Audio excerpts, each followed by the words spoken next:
Yes. That's why I said if your sections are messy and the hair, like, so the thicker the hair, thicker. Thicker the hair. Oh my God. So the thicker the hair, the more sections you have to take. Okay. I even encourage it for somebody that has really fine, thin hair, because if you're trying to condense haircut on thin hair, it can get choppy very quickly. I almost, on thin, finer hair, I take my texturizers and I chew away at the hair a little bit instead of using my scissors, so, or a razor. But it's hard to do with this haircut with a razor. Come back in. There's my guide. You can go like this if you want. I just typically would rather do, let that fall. It's fine. Do you rest your arm on their head? No. It's a mannequin. No, but I thought that with the message. you could. It's mannequin. Yeah. This, see, the weight that's coming off is in the middle. Be careful the more you work your way up, because if you continue cutting this short up here, you could be in trouble. Unless it's your client. Then you're fine. But you need to make sure that once you get up into these last two sections, everything is over directed back. What is the purpose of that? Lock and rock. It's just, you really want to make sure that you're gaining just a teeny bit of, it's a little softer, because if you're just cutting it straight across, it can be a little harsh. It's just to create a little bit of different movement within the head, yeah. Would the world come crashing down if you didn't do it? No. Right. If the hair is really curly, it's going to get lost in that anyway, you know what I mean? So, yes. It's really important to make sure. Not that I'm questioning your technique. No, but you're right, you're right. I think it's just something to remember, to watch your scissors, watch your arm position, so when we come up with something, a little more kitschy phrase, you tend to remember it, and you tend to, Right. yeah, lock and rock, everyone remembers that, right? But it does help create a little bit of just a variation within the haircut versus just straight up. Yeah, don't be questioning. Does it help with like scissor lines too, and like the finer hair? True. See, I point cut so much, so would You that can still point work? cut it. Yeah. Yes, see this. Okay, so this next section, you have a choice. Do you want to continue shorter, like this, and use this as your guide? Or do you want to take this? I choose to take and start angling my fingers up, because that's, to me, a little short. It's a style decision, though. Let's just do this if you want. You can do this, let's point cut it. Let's try it. You can do it, soften. As long as you can go back in and soften it, you can use triples. You can go in with texturizers, put these down, so that's it. You're so fancy when you point cut. I want to do that. What, point cut? Be fancy.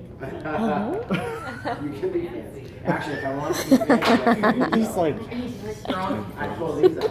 Oh. I triple. Whoa, yeah. Now, did you I have a find out, or did you, years I ago, have- they I had have- us take a Like, finish you shear, just- a regular shear, Instead of just one cut on your fingers, so you were cutting with you the need three finish bit. shear first, and then the Before blade. makes those.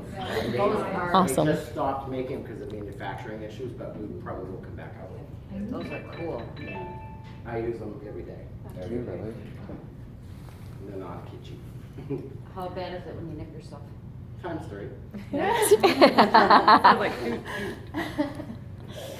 Cool.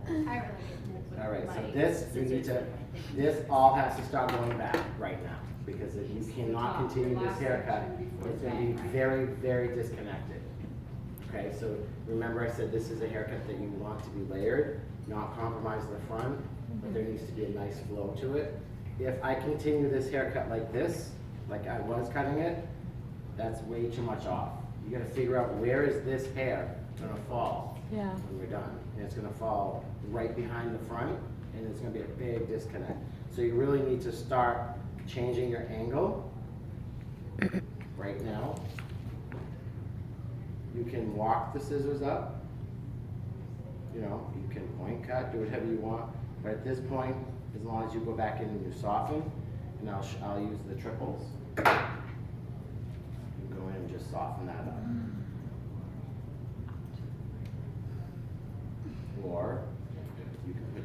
on your fingers and walk them up.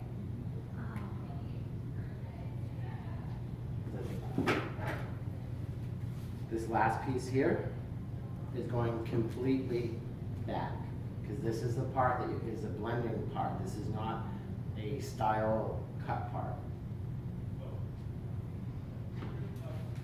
I usually pick up a few hairs along the way so I can have a visual on.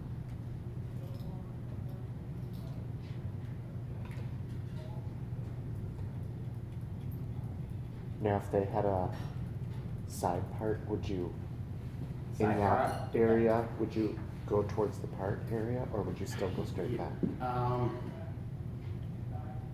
If they had a side part, I would still pull this back. Okay.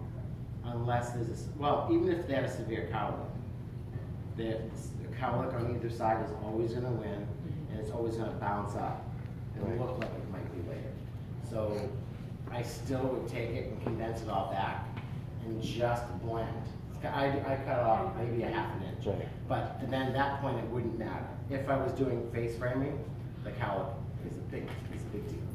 Yeah, so to answer your question, I would kind of pretend it's not there. Okay. A cowlick, or even if they part it, I still don't pull it apart. Unless the part is in the cowlick. Okay, All right, so Wow, that. it flips out that's pretty. perfectly in the bottom. It's perfectly connected, and look at her front. Her front is not compromised. So